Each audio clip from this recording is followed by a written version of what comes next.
Diwali special episode of the Y special podcast. आज है हमारे साथ हमारे आज के guest. My god, Ajay Sethi sir हैं आज के हमारे गेस्ट। कैसा लग रहा है?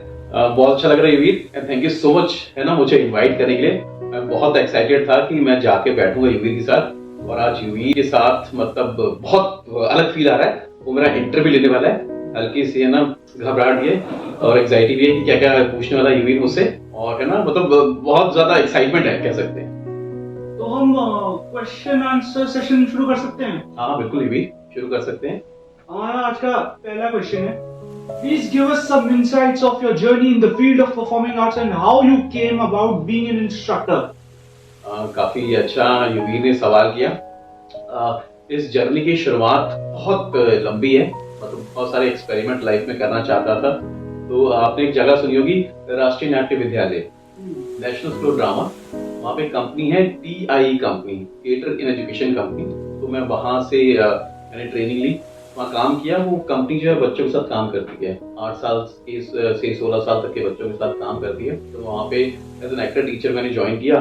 फिर वहाँ से मुझे लगा कि 6-7 ईयर्स हो गए हैं, कुछ नया करना चाहिए। मीडिया का चाम बड़ा था, तब एक प्रोग्राम था गुस्ताखी माफ करके, NDTV ने बनाना शुरू किया था। उन्होंने इन्वाइट किया और उन्होंने मतलब फर्स्ट इंटरव्यू में सिलेक्शन कर लिया। तो फिर मैंने NST को रिजाइन करके NDTV ज्वाइन कर लिया। वहाँ पे मैं 11-12 ईयर्स रहा। गुस्ताखी माफ एक शो था, puppet show, first Indian political satire show, अगर आपने देखा हो। तो वो शो किया, उसमें हमने एक शो बनाया, छुपा रुस्तम प्रैंक शो था, इंडिया का फर्स्ट प्रैंक शो। उसमें मैंने एक्टिंग भी की, एंकरिंग भी की। वो काफी हिट शो था। फिर मुझे लगा यार थोड़ा सा बिजी शेड्यूल हो गया है, 24 आवर्स की जर्नी चल रही है ये, है ना, घर में फैमिली भी है, मैंने थोड़ा चेंज करते हैं।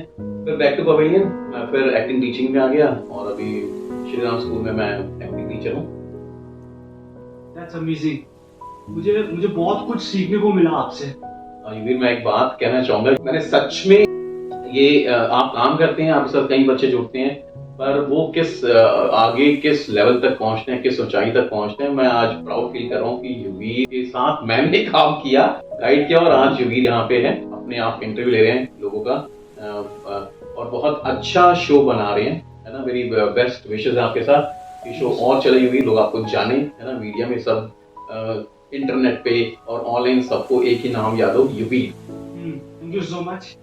हमारा आज का अगला सवाल, आप अपने इंस्ट्रक्शंस और टीचिंग मेथड्स को स्पेशल नीड्स के पार्टिसिपेंट्स के लिए कैसे कस्टमाइज करते हैं? थिएटर की जब ट्रेनिंग मैंने ली थी, तो ऐसा मतलब कभी सोचा नहीं था कि मतलब ये कहाँ जाके मैं अपनी ये बच्चों को किस तरह से गाइड करूंगा, ट्रेनिंग दूंगा। पर यहाँ पे जब स्कूल ज्वाइन किया, श्री राम स्कूल, तो वहाँ पे हमें हर तरह के बच्चों के साथ है ना काम करना पड़ता था।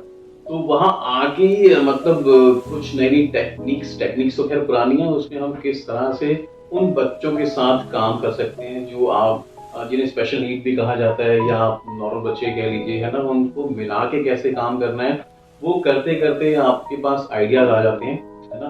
मान लीजिए कोई आप थिएटर गेम करवाने वाले हैं, या आप किसी चीज पे डिस्कशन करवाने वाले हैं, तो आप ये सोचते हैं कि उसमें सारे बच्चे कैसे इन्वॉल्व हो, हम उन्हें कैसे इन्वॉल्व करें, और सारी एक्टिविटीज में ये बहुत इंपॉर्टेंट है कि बच्चा उसको एंजॉय कर रहा है ना। ये एक आपको मेन वो फोकस रखना पड़ता है। वो एंजॉय कर रहा है तो आप कोई भी एक्टिविटी बहुत इजीली उनके साथ कर सकते हैं, और बहुत आसानी से वो सारी सक्सेसफुल भी होती हैं, और बच्चे उसको अच्छे से करते हैं। Thank you so much. आज का हमारा अगला सवाल, आपको क्या लगता है क्या किसी भी तरह का आर्ट फॉर्म एक थेरेप्यूटिक मीडियम की तरह काम कर सकता है स्पेशल नीड्स के लोगों के लिए? हाँ, ये वैसे तो थिएटर अपने आप में मैजिकल प्रोसेस है, ऐसा कहा जाता है। मैं भी इसी तरह फील्ड में आया था, बहुत शाई था युवीर में, अपने स्कूल का बहुत शाई बच्चा था। थिएटर की ट्रेनिंग शुरू की, थोड़ा सा कॉन्फिडेंस है ना बिल्ड हुआ, तो और भी चीजें मैंने सीखी, है ना, पब्लिक स्पीकिंग सीखी मैंने इससे। मैं जो आपके सामने बैठा हूँ, इससे बात कर रहा हूँ, है ना, आप भी इस तरह से बोल रहे हैं, तो शायद ये थिएटर का मैजिक है जो हम यहाँ पे थिएटर को थेरेपी भी कह सकते हैं, और ये थेरेपी है ना प्लस मैजिक भी है। थिएटर के थ्रू बहुत सारे आप स्किल्स इंप्रूव कर सकते हैं, जो बच्चे थिएटर में आते हैं, हर फील्ड के बच्चे। थिएटर में एक और बात है कि आप हर किसी को इन्वॉल्व कर सकते हैं, है ना। इंक्लूसिव जिसे कहते हैं आजकल जो मेथड चला रहे हैं, किसी को इन्वॉल्व कर लीजिए और ये आप किसी के साथ कर लीजिए, ये बहुत ज़्यादा हेल्प करता है। आपके पब्लिक कम्युनिकेशन स्किल्स को आपको डेवलप करता है, आपका कॉन्फिडेंस लेवल बढ़ाता है। आजकल क्रिटिकल थिंकिंग जिसे कहते हैं स्कूल से बहुत ज़्यादा चल रहा है, उसमें बच्चे उस स्किल को डेवलप करते हैं। और बहुत सारे स्किल्स हैं, है ना। मेन है कि आप एक्सप्रेस करना सीखते हैं खुद को दूसरों के सामने, बहुत इजीली आप एक्सप्रेस कर पाते हैं। हाँ, थिएटर बहुत ही स्ट्रॉन्ग टूल है और इसे आजकल तो बहुत सारे लोग इसको यूज कर रहे हैं। आप थिएटर फील्ड में नहीं भी जाएंगे तो बहुत सारी प्रोफेशंस हैं। अगर मान लीजिए आप किसी डिफरेंट फील्ड में जाते हैं, हमारे पास कुछ हम वर्कशॉप करते हैं कुछ डॉक्टर्स के साथ, है ना। आफ्टर कोविड उन्हें भी अब बहुत नीड है कि वो कैसे लोगों के साथ इंटरेक्शन करें, कैसे उनके साथ कम्युनिकेट करें, तो वो थिएटर के थ्रू कर रहे हैं। बेसिकली ये एक तरह की थेरेपी है जो सबके साथ काम कर रही है। Excellent sir. हमारा अगला सवाल है, आजकल इंक्लूजन की बहुत बात होती है, क्या ड्रामा और एक्टिंग के फील्ड में इंक्लूजन का स्कोप है? और यूवी वैसे मैं कहूँ थिएटर का मतलब ही इंक्लूजन है और रीजन इसका कि इसमें जब आप बेसिक थिएटर जब शुरू करते हैं तो उसमें हर तरह के लोग आके काम करते हैं, हर जेंडर के लोग आके काम करते हैं, है ना। आप किसी भी क्षेत्र से बिलोंग करते हो, आप किसी स्टेट से बिलोंग करते हो, आप थिएटर कीजिए, मिलकर कीजिए, तो आप एक दूसरे से जो लर्निंग होती है वो बहुत डिफरेंट होती है ना। उसी को आजकल इंक्लूसिव एजुकेशन में भी इंक्लूड कर लिया गया है एजुकेशन सिस्टम में। तो बहुत इम्पोर्टेंट है इसका रोल। ओके, थैंक यू सर, आपसे बहुत कुछ जानने को मिला इंक्लूजन के बारे में। बढ़ते हैं हमारे अगले सवाल की ओर। क्या आप स्पेशल एजुकेशन प्रोफेशनल्स और थेरेपिस्ट के साथ कोलैबोरेट करते हैं अपने स्पेशल नीड स्टूडेंट्स को बेहतर समझने के लिए? हाँ, बहुत ज़रूरी होता है कि आप किसी भी वर्क प्लेस पे जाते हैं या आप कभी नई टीम के साथ जुड़ते हैं। यहाँ मैं एक बात वैसे मेंशन करना चाहूँगा, हम जब थिएटर में बच्चों के साथ काम करते हैं तो हम वहाँ पे स्पेशल नीड हम नहीं इस तरह से करते क्योंकि हमारे सारे बच्चे बराबर ही हैं, है ना। वो उनका अपना अपना अंडरस्टैंडिंग लेवल है, किस तरह से उस चीज़ को ले रहे हैं, ड्रामा में किस तरह से सीख रहे हैं, सबका अपना अपना एक सोच समझ सबकी अपनी होती है ना। तो वहाँ पे हमें हेल्प लेनी पड़ती है ना, कि स्पेशल जो इस तरह की ट्रेनिंग लेकर आए हैं, जो स्पेशल बच्चों के साथ काम कर रहे हैं, हमें उनसे हेल्प लेनी पड़ती है। कई बार हम अगर मान लीजिए कोई एक्टिविटी करा रहे हैं, हमने कुछ एक्सरसाइज करवा दी या कुछ मान लीजिए हमने माइंड करवा दिया, और उस बच्चे की नीड क्या है, वो किस तरह से बेटर समझ पाएगा उस गेम को या उस इम्प्रोवाइजेशन को या कोई भी एक्टिविटी को, है ना। तो उनकी हेल्प ज़रूरी होती है। आई थिंक वो हमसे ज़्यादा बेटर जानते हैं, प्रॉपर ट्रेनिंग करके हैं। हम उनकी हेल्प लेकर हम उस एक्टिविटी को थोड़ा और अच्छा बनाते हैं, उसको रीडिज़ाइन करते हैं। मान लीजिए हमें लगता है कि सबके अपने अपने स्किल्स हैं, कुछ बच्चे वोकल होते हैं बहुत ज़्यादा, कुछ वोकल नहीं होते, है ना। तो उनके लिए हम उस तरह की एक्टिविटीज़ उनसे डिस्कस करके, जो भी इस प्रोफेशन में पहले से हैं,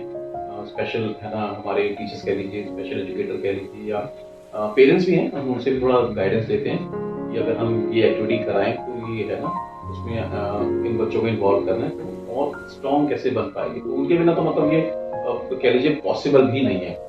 अगर आप स्पेशल नीड वाले बच्चों की बात करते हैं, है ना, और उनकी हेल्प के साथ थोड़ा हम ये कि हम अपनी एक्टिविटीज़ थोड़ा और स्ट्रॉन्ग बना लेते हैं। हमारी हमने डिज़ाइन किया होता है, उसको थोड़ा मॉडिफाइड करके थोड़ा, जिससे उसका जो आउटपुट है वो अच्छा निकले और बच्चे उसको थोड़ा और अच्छे से समझें, जो हमारा मेन मोटिव है उनको, है ना, थिएटर के थ्रू कुछ गाइड करने का। आई एम श्योर सर, जितने भी लोग पॉडकास्ट देख रहे हैं और जितने भी बच्चे एक्टिंग फील्ड में आना चाहते हैं, उन्हें इंस्पिरेशन मिलेगी ये पॉडकास्ट सुनकर। और मैं एक छोटा सा यहाँ मेंशन करना चाहूँगा, यूवी ने भी मुझसे ड्रामा की ट्रेनिंग ली थी, है ना। और मैं बहुत हैप्पी हूँ कि ये कहीं ना कहीं जो एक्टिंग के जो स्किल्स हैं, जो एक्टिंग का स्किल है, जो आप इंटरव्यू ले रहे हैं किसी का, है ना, ये जो स्किल आपने डेवलप किया है, इसको रखिएगा संभाल के और इसको और, है ना, इम्प्रूवमेंट इसमें लाइएगा। Thank you so much sir. बढ़ते हैं हमारे अगले सवाल की ओर। कुछ ऐसे ऑनलाइन या ऑफलाइन टूल्स हैं जो स्पेशल नीड स्टूडेंट्स को ड्रामा एक्टिविटीज में एक्सेल करने में काम आते हैं? हाँ, काफी सारे टूल हैं उसमें, बहुत सारी टेक्निक्स अलग हैं, टूल्स हैं उसमें। हमारी जो बिगनिंग होती है, पहली जो टेक्निक है वो सर्कल से शुरू होती है। थिएटर में हम हमेशा सर्कल में बैठते हैं ताकि हम एक दूसरे को सुन पाएं, अपनी बात कह पाएं और खुद को एक्सप्रेस कर पाएं। और मैंने कहा कि हर बच्चा अलग है ना? कई बार आपको देखकर भी वो सीखते हैं कि अच्छा उसने इतना बोला तो मुझे भी एक्सप्रेस करना है अपने वे में। तो और भी टेक्निक्स हैं, हम कई बार सर्कल के अलावा छोटे ग्रुप्स में भी काम करते हैं ताकि जो हम करवाना चाहते हैं उसको थोड़ा और इफेक्टिव वे में हम उनको बता पाएं। ग्रुप डिस्कशंस हो गए छोटे ग्रुप्स में, या फिर हम ड्रामा में कुछ उन्हें कुछ सिचुएशन देते हैं बनाने के लिए, है ना? तो उसमें हम छोटे ग्रुप्स बना के उनको टास्क देते हैं ताकि उसमें सबका कंट्रीब्यूशन हो पाए, कोई डायरेक्शन कर पाए, कोई रोल प्ले कर पाए, उसमें कोई स्टोरी बना पाए उस ग्रुप में, है ना? और बहुत सारी टेक्निक है। एक स्पेशल टेक्निक जो बहुत हमारी कारगर साबित होती है वो मैं बताना चाहूँगा। थिएटर में वैसे कहते हैं कि एक्टिंग ही सब कुछ है, नहीं, हम इसमें थोड़ा सा आर्ट वाला हम स्किल भी लेते हैं। हम बच्चों को ग्रुप्स में डिवाइड करके उन्हें शीट देते हैं और उन्हें जाकर कुछ भी रफ थिंग्स ढूंढनी होती है, वो उसको कलेक्ट करके लाते हैं और वो मिलकर टीम वर्क है, टीम वर्क टास्क, वो उसको मिलकर कुछ भी क्रिएट करते हैं, बनाते हैं उसको। वो जो भी बनता है बहुत स्पेशल बनता है। तो फिर डिस्कशन होता है कि जो आपने बनाया है तो क्या, मान लीजिए हमें सामने दिया पड़ा रिपोर्ट को मिला के हम, है ना, क्या लग रहा है आपका, क्या नजरिया है, आप उसको कैसे देखते हैं। तो बहुत सारी टेक्निक्स हम यूज करते हैं, उसमें बहुत सारे मेथड्स हैं, है ना? कभी और डिटेल में बताएंगे। Let's move on to the next question. आप अपने स्पेशल स्टूडेंट्स को peer to peer interaction and team work के लिए कैसे इंकरेज करते हैं? और उनको एनकरेज करना इंटरेक्शन के लिए, जब आप थिएटर की ट्रेनिंग इंटरेक्शन और टीम वर्क के लिए थिएटर पूरा बेस ही आपका टीम वर्क है ना? टीम वर्क नहीं होगा अगर टीम में आपका कम्युनिकेशन ठीक नहीं होगा तो आई थिंक कोई भी चीज, ड्रामा ही नहीं, कोई भी चीज वो इनकम्प्लीट होगी। तो यहाँ पे हमारा थोड़ा सा एनकरेज, उनको मोटिवेट करना होता है कि आप किसी भी चीज पे बात कीजिए, डिस्कशन कीजिए, है ना? आप शेयरिंग करेंगे तो आपके आइडियाज, है ना, आप यूज कर सकते हैं सबके आइडियाज। और उन्हें हम ये भी कहते हैं कि हम सब एक जैसे हैं, है ना? उनको ये एहसास दिलाना कि हम सब एक ही तरह के हैं बने हुए, हमारे थॉट्स अलग हैं, हमारे विचार अलग हैं, है ना? और हमारी अपनी अपनी राय हो सकती है, ओपिनियन, है ना?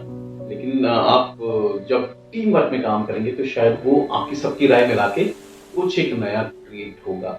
और जैसे थिएटर का मैजिक कहते हैं, वो बहुत अच्छे क्रिएशन निकलते भी हैं, राइटिंग्स में निकलते हैं, बच्चों के कोलाज में निकलते हैं। और तो इसलिए उनको हम एनकरेज करते रहते हैं कि team work is very important in theatre. Theatre के सब भी बहुत इंपॉर्टेंट है। That's great to know about theater and teamwork. बढ़ते हैं हमारे अगले सवाल की ओर। हम ये जानते हैं कि कॉन्फिडेंस और सेल्फ एस्टीम बढ़ाने में ड्रामा एजुकेशन हेल्प करता है। क्या आप कोई खास स्ट्रैटेजी यूज करते हैं स्पेशल स्टूडेंट्स का कॉन्फिडेंस बढ़ाने के लिए? युवराज, यहाँ पे ना हमारी बहुत सारी एक्टिविटीज होती हैं, बहुत सारी टेक्निक्स हम यूज करते हैं। यहाँ पे कॉन्फिडेंस बढ़ाने के लिए हम मोटिवेट करते हैं बच्चों को। उन्हें कुछ, मान लीजिए उन्हें इंडिविजुअल टास्क दिया है ना, आपको कोई कैरेक्टर के बारे में सोचना, रोल प्ले करना है बेसिकली, पर आप उस कैरेक्टर के बारे में सोचेंगे, है ना? उसके बारे में थोड़ा आपने अपने आसपास कोई अगर कैरेक्टर देखा है ना, उसके बारे में सोचिए, वो किस तरह से रहता होगा, उसकी कंडीशन कैसी होगी, फाइनेंशियल कंडीशन कैसी है, या किस तरह का काम करता होगा, है ना? और फिर वो आपको परफॉर्म करना है सबके आगे, है ना? तो वो बहुत छोटा सा बेसिक हुआ है कि जब आप परफॉर्म करते हैं किसी के आगे तो आपका थोड़ा सा सेल्फ कॉन्फिडेंस और हल्का सा, है ना, उसमें आपको एनर्जी मिलती है, आप बहुत कॉन्फिडेंट फील करते हैं। और कुछ ये तो एक्टिंग का, रोल प्ले का बता रहा हूँ। कई बार हम कुछ भी टॉपिक देते हैं, आपको फ्लुएंटली उस पर बोलना है विदाउट थिंकिंग एनीथिंग। आपको बिना कुछ भी उस पर पहले से सोचे समझे आपको फ्लुएंट बोलना उसको, है ना? यही एक करते हैं ट्राई। चलिए मैं आपको वर्ड देता हूँ, युवराज, मैं युवीर बोल रहा हूँ क्योंकि बड़ा युवराज मुझे युवीर जैसा नाम एक मैचिंग नाम है ना। तो युवराज एक बार तो उससे कुछ बोलेगा है ना ऑडियंस के लिए। लव। लव। हाँ। लव अफेक्शन सब कुछ है, प्यार सब कुछ, एवरीथिंग। ओके, बढ़ते हैं हमारे सेकंड लास्ट क्वेश्चन की ओर। क्या पेरेंट्स और केयर गिवर्स को अपनी टीचिंग और लर्निंग प्रोसेस में इन्वॉल्व करते हैं? अगर हाँ, तो हम जानना चाहेंगे कैसे। बहुत ही इम्पोर्टेंट क्वेश्चन है युवराज।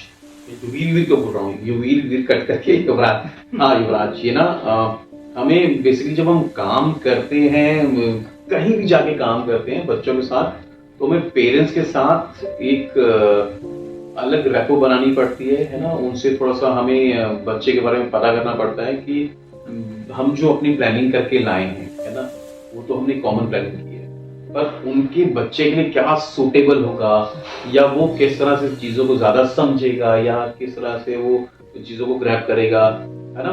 उसके लिए हम उनसे उनकी हेल्प लेते हैं और उनसे डिस्कशन करते हैं है ना। बहुत सारी चीजों में डिस्कशन करते हैं। जैसे एक एनएसटी राष्ट्रीय नाट्य विद्यालय की हर मई जून में वर्कशॉप होती है, हर साल मई जून में मैं जाता हूँ उसमें गाइड करने बच्चों को। तो उसमें हम कुछ ऐसे टॉपिक्स पे बात करते हैं, शायद वो बच्चों से डायरेक्ट बात करेंगे तो वो थोड़ा सा हो जाते हैं कि क्या पूछा जा रहा है ना। हम पहले पेरेंट्स को इन्फॉर्म करते हैं हम इस तरह की एक एक्टिविटी करने वाले हैं, तो शायद या आपका घर में आके इंटरव्यू लेंगे आपका, या आपके जो आपका बैकग्राउंड है उसके बारे में पूछेंगे है ना, आपको उसका जवाब देना है, आपको आंसर देना है उसका, या आपसे जो भी ये इन्फॉर्मेशन लेना चाहे उनको हेल्प कीजिएगा, सपोर्ट कीजिएगा, ये इनके बेनिफिट के लिए है ना। तो पेरेंट्स को इन्वॉल्व करना पड़ता है, बहुत जगह इन्वॉल्व करते हैं और कई जगह नहीं भी करते, जो वहाँ लगता है कि पेरेंट्स का इन्वॉल्वमेंट इसमें नहीं है, इसमें बच्चा मतलब खुद ही इसको है ना अपने हिसाब से हैंडल कर लेगा, चीज़ों को है ना मैनेज कर लेगा, तो हम वहाँ रहने देते हैं। जहाँ नीड होती है वहाँ हम जरूर लेते हैं। Excellent sir. अब बढ़ते हैं हमारे लास्ट क्वेश्चन की ओर, आखिरी सवाल। Can you share any success stories or memorable moments from your work with specially students in drama? अब ऐसे तो हमारा हर शो बहुत डिफरेंट होता है, बहुत ना सक्सेसफुल स्टोरी सारी होती हैं। कहते हैं कि हर एक ड्रामा युवराज जो बनता है वो एक शादी के बराबर होता है। रिसेंट मैंने भी रामायण की है, कहीं बाहर किसने इनवाइट किया था रामायण करने के लिए, तो वहाँ एक बच्चा था सुवीर नाम था उस बच्चे का। वो जब ट्रेनिंग शुरू हुई थी वो बहुत हल्का सा, उसका अटेंशन लेवल थोड़ा सा कम था, वो थोड़ा सा सुनता कम था, फोकस हल्का सा कम रहता था। मैंने थोड़ा चैलेंज दिया, मैंने कहा इसको कुछ ऐसा कैरेक्टर देते हैं कि थोड़ा फोकस करेगा। मैंने उसे हनुमान बना दिया, ठीक है। अब हनुमान जी बना दिया, रामायण में हनुमान जी बहुत मेन किरदार है। तो वो जब भी रिहर्सल में आता था वो कहता था I am very tired sir, तो वो कुछ करता नहीं था। मैंने कहा यार इसको रो तो दे दिया, ये चैलेंज ले भी लिया मैंने, अब ये क्या करेगा शो में देखते हैं। हर रिहर्सल होता कि sir I am feeling tired. अच्छा जब उसकी लाइन आती थी बोलता नहीं था, वो कुछ और बोलता था, मतलब कुछ अपने मूड में कुछ भी कह दिया। जैसे एक अशोक वाटिका में सीन था, हनुमान जी जाते हैं उनको वो देते हैं राम जी की अंगूठी सीता जी को की, तो वो गया और बोला ये लो अंगूठी, सर मुझे भूख लगी है। लेकिन फाइनल शो में आप यकीन नहीं मानेंगे उस बच्चे के हर डायलॉग पे, उसकी हर एक्सप्रेशन में तालियां बजी हैं। मैं खुद उसमें शौक था क्या कमाल कर गया। तो वो अभी रिसेंटली ये दशहरा पे हमने किया ना, बहुत अमेजिंग वो बच्चा, मतलब उसने क्या परफॉर्म किया। होता है कि वो थिएटर का मैजिक जो अंदर आपके अंदर घुसा, उसने सारी अटेंशन उसे ग्रैब कर ली है ना। तो शो के बाद उससे मिलते रहे कि हमें हनुमान जी से मिलना है, कमाल किया। बहुत सारी सक्सेसफुल स्टोरीज हैं है ना। ये एक जो अभी रिसेंट वाली थी, बेस्ट वाली बेस्ट वाली। Thank you so much sir, आपसे बहुत कुछ सुनने और जानने को मिला, बहुत कुछ इंस्पायरिंग स्टोरीज और एग्जांपल्स सुनने को मिले। मुझे अच्छा लगा, आपने बहुत सारे मैंने आपके एपिसोड देखे हैं, इंटरेस्टिंग है, बहुत इंटरेस्टिंग है। और मेरी ये विश है कि ये एपिसोड दुनिया देखे है ना, और भी एपिसोड सारे आपका इंटरव्यू देखें और आप बहुत ज्यादा फेमस हो जाओ है ना, लोग नाम से जाने आपको कि आज युवराज का इंटरव्यू हमने देखा था है ना। वेरी बेस्ट विशेस आपके साथ हैं युवराज, थैंक यू सो मच। ये दिवाली स्पेशल हमारा जो आपने पोस्ट दिवाली स्पेशल एपिसोड आपने यहाँ पे रिकॉर्ड किया, थैंक यू। तो इसी बात पे मैं युवराज को अपनी तरफ से ये दिवाली स्पेशली एक दिया गिफ्ट करना चाहता हूँ, है ना, जो आपने अपनी सेटअप से उठाया है ना, थोड़ा क्लोज आ जाते हैं। हाँ। Yuvraj, thank you so much, very best wishes हैं, बहुत सारी विशेस आपके साथ हैं, Thank you so है much, ना। sir. और ये एपिसोड जो भी देखेगा आई थिंक, है ना, वो आपका इंटरव्यू, ये स्टाइल जो आप ले रहे हैं इंटरव्यू का, लाइक करेगा, ठीक है ना। इसको लाइक कीजिए और क्या कीजिए, शेयर करें और सब्सक्राइब करें हाँ। वाई यूट्यूब चैनल को जरूर, ठीक है। और नए नए एपिसोड युवराज लेकर आते रहेंगे अपने नए नए गेस्ट के साथ। आप प्लीज उन एपिसोड को देखते रहिएगा, उन्हें लाइक कीजिएगा, सब्सक्राइब कीजिएगा इनके चैनल को, है ना। Thank you so much, thank you Yuvraj. Thank you so much. Thank you for watching the post Diwali special episode of the Y special podcast. हम अगले एपिसोड में नए गेस्ट के साथ फिर आएंगे। लाइक करें, शेयर करें और सब्सक्राइब करें। तब तक मैं युवराज चाहूंगा आपसे इजाजत। Good bye, thank you so much, take care, bye bye.